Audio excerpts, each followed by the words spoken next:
సమాచారం కోసం 95 న్యూస్ ఇప్పుడు యాప్ లో మీ ముందుకు వచ్చింది. వెంటనే డౌన్లోడ్ చేసుకుని న్యూస్ అప్డేట్ తెలుసుకోండి. ప్రతి క్షణం ప్రజాక్షేమం కోసం. ప్రభుత్వ హాస్టళ్లు పరమ చెత్త, చాలా దారుణం, మహా దారుణం.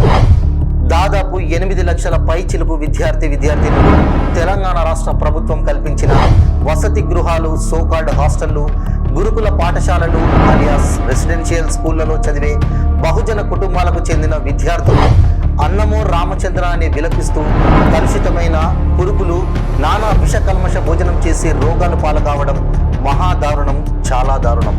అంటే ఎందుకింత సోది అనుకుంటున్నారా? పదండి ఒకసారి తెలుసుకుందాం.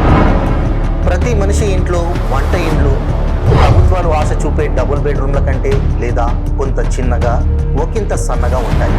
ఆ వంటింట్లో చాలా రకాల కూరగాయలు, ఆకుకూరలు, మరికొన్ని వంటింట్లలో మధుర ఫలాలు, మామిడి, ద్రాక్ష, సపోటా, అరటిపండు లాంటి ఫలాలు చాలానే ఉంటాయి.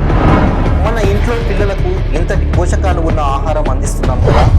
ప్రభుత్వ హాస్టళ్లలో నాసిరకమైన బియ్యాన్ని, కుళ్ళిచెడిన ఆకుకూరలు, కాయగూరలు వంటి ఆహారాన్ని దాదాపు 9 లక్షల ఆడపిల్లలు, మగపిల్లలకు తినండని ఆదేశిస్తే ఇంతకంటే దౌర్భాగ్యం ఏముంటుంది చెప్పండి. ఈ విషయంపై ప్రస్తావన ఎందుకంటే గత బీఆర్ఎస్ ప్రభుత్వం 7 ఏళ్లు కాదు 10 ఏళ్లుగా ప్రభుత్వ హాస్టళ్ల, గురుకుల పాఠశాలలకు సంబంధించిన మెస్ ఛార్జీలను పెంచుతామని చెబుతూ వచ్చి చేతులెత్తేసిందనే కంటే ప్రజా సంక్షేమం పట్టించుకోలేదని చెప్పాలి. సీఎం కేసీఆర్ సాబ్ కాదు మాజీ సీఎం బీఆర్ఎస్ జాతీయ అధ్యక్షులు కల్వకుంట్ల చంద్రశేఖరరావు గారికి ఈ విషయం తెలియదా? తన ప్రభుత్వ హయాంలో కాళేశ్వరం ప్రాజెక్ట్ అంటూ మొత్తం ప్రపంచాన్ని మైమరపించారు. లక్షల కోట్ల ప్రజాధనాన్ని ఖర్చు చేశాడు.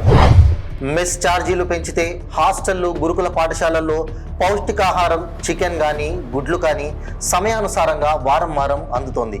కానీ మెస్ ఛార్జీలు పెంచకుంటే కాంట్రాక్టర్లు హాస్టల్ వార్డెన్తో కుమ్మక్కై మరింత నాసిరకమైన చికెన్ను, కోడిగుడ్లను, పురుగులు తేలియాడుతున్న ఆహారాన్ని అందించి బీద బహుజనుల కుటుంబాల నుంచి వచ్చిన విద్యార్థినుల ఆరోగ్యంతో ఫుట్బాల్ ఆడుకుంటున్నారు.